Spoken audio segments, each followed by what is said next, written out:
মা ফাতেমা আলাইহিসসালামের সমকক্ষ পৃথিবীতে আর কেউ নেই।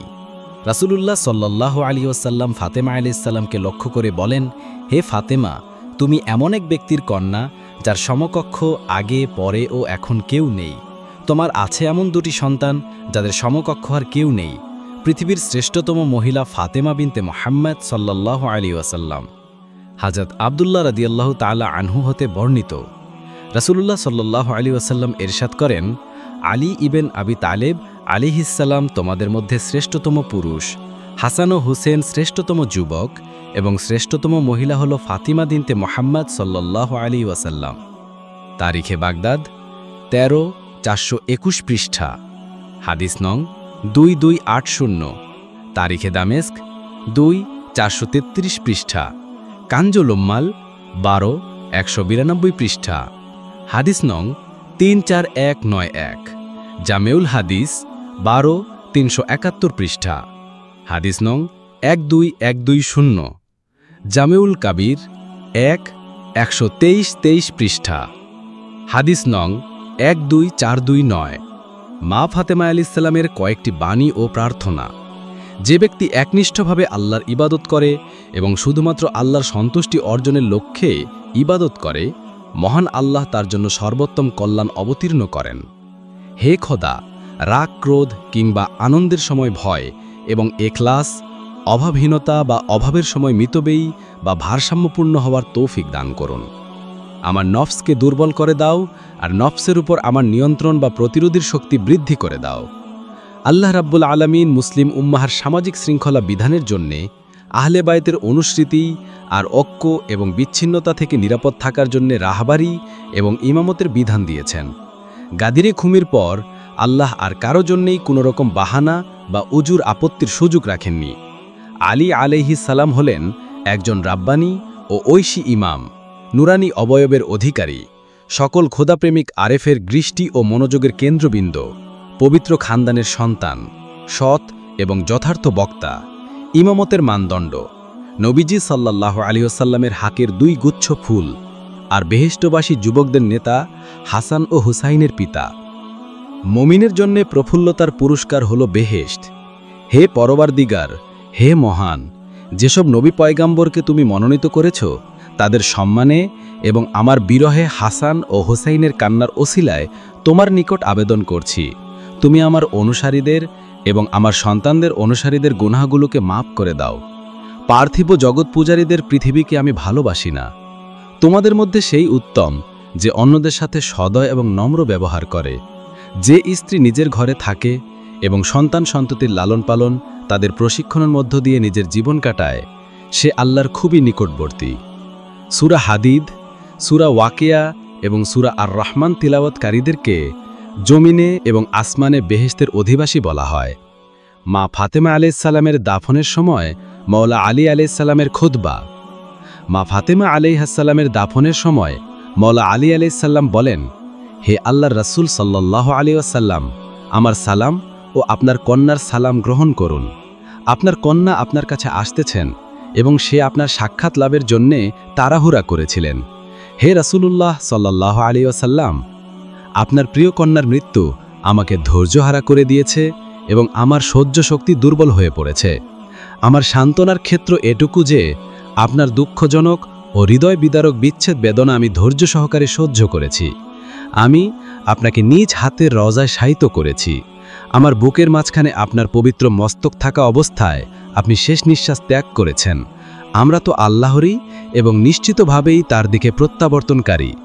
এবার আপনার আমানত ফেরত নেওয়া হয়েছে এবং যা দেওয়া হয়েছিল তা আবার ফিরিয়ে নেওয়া হলো। আমার শোকের আর কোনো সীমা রইল না এবং আমার রাত্রি নিদ্রাবিহীন হয়ে গেল যে পর্যন্ত না আপনি এখন যে ঘরে আছেন আল্লাহ আমার জন্যে সে ঘর মঞ্জুর করেন।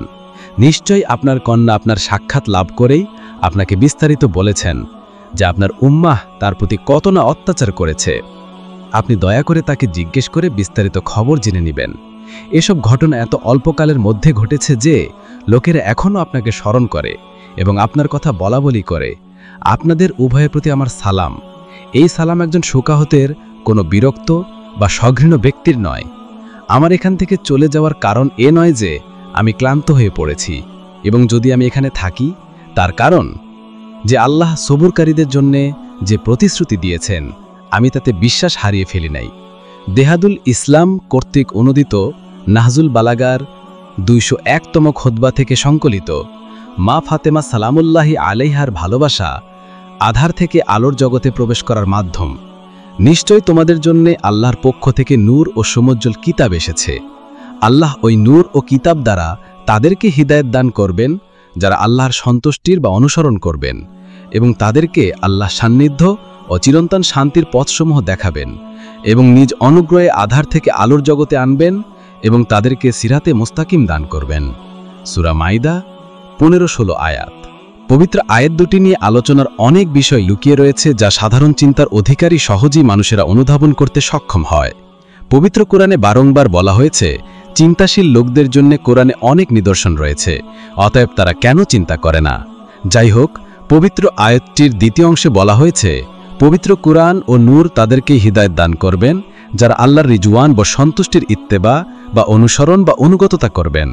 আয়াতটির বাহ্যিক একটি অর্থ হল মহান প্রতিপালক যে কাজে সন্তুষ্ট হন সে কাজ করলে, আর যেসব কাজে অসন্তুষ্ট হন সেসব কাজ থেকে বিরত থাকলেই আল্লাহর সন্তুষ্টির অনুসরণ বা অনুগততা করা হবে। অন্যদিকে মহান আল্লাহ রাব্বুল আলামিন ঘোষণা দিয়েছেন যে যারা সন্তুষ্টির অনুগততা বা অনুসরণ করবেন তাদেরকে বিশেষ 4টি মর্যাদা দান করা হবে। 1. সুবুল শব্দটি সাবিল শব্দের বহুবচন, অর্থাৎ পথসমূহ, আর সালাম শব্দের অর্থ হল ক মহান আল্লাহর একটি নাম হল সালাম। খ সালাম শব্দের দ্বিতীয় যে অর্থটি পবিত্র কোরআনে এসেছে সেটি হল প্রশান্তি, আরাম বা বেহেশত। মহান আল্লাহ বলেন। 2. তৃতীয় উপহারটি হল আধার থেকে আলোর জগতে আনবেন। এখানে আধার অর্থ গোনাহ বা পাপ থেকে তাদেরকে পাপমুক্ত করবেন। 3. চতুর্থ প্রতিদানটি হল সিরাতে মোস্তাকিম দান করবেন। তিনি তাদেরকে সিরাতে মোস্তাকিমের পথে হেদায়েত দান করবেন। সুতরাং যারা আল্লাহর সন্তুষ্টির আনুগত্যতা করবেন তারা 1. আল্লাহর সান্নিধ্য লাভ করবেন, 2. বেহেশত প্রাপ্ত হবেন, 3. তারা আধার থেকে বের হয়ে আলোর জগতে আসবেন, 4. তারা সিরাত ও মুস্তাকিমের পথে হেদায়েত প্রাপ্ত হবেন। এবার আসুন নবী সাল্লাল্লাহু আলাইহি ওয়াসাল্লাম মহামূল্যবান এই হাদিসটির প্রতি মনোযোগ রাখি, যে হাদিসে স্পষ্টভাবেই বলা হয়েছে আল্লাহর সন্তুষ্টির প্রতিকৃতি হলেন মা ফাতেমা আলাইহিসসালাম।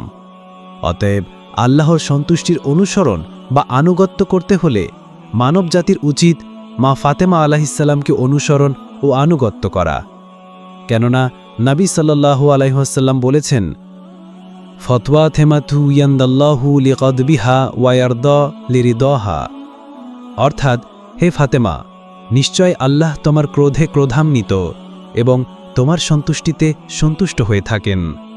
অতএব মহান প্রতিপালকের সন্তুষ্টি পেতে হলে প্রত্যেক নরনারীকে মা ফাতেমা আলাইহিসসালামকে অনুসরণ করতে হবে। আর এজন্যেই নবী সাল্লাল্লাহু আলাইহি ওয়াসাল্লাম মা ফাতেমা আলাইহিসসালামকে মার্জিয়া বা উপাধি দিয়েছিলেন। তিনি ইবাদত ও বান্দেগীর মাধ্যমে এমন এক ঐশী মর্যাদা লাভ করেছিলেন যার ফলে আল্লাহর সম্মুখে নিজ ব্যক্তিসত্তার অভিপ্রায়কে মহান প্রতিপালকের চাওয়া পাওয়ার মধ্যে বিলীন করে দিয়েছিলেন। ফলে মা ফাতেমার সন্তুষ্টি আল্লাহর সন্তুষ্টিতে পরিণত হয়েছে।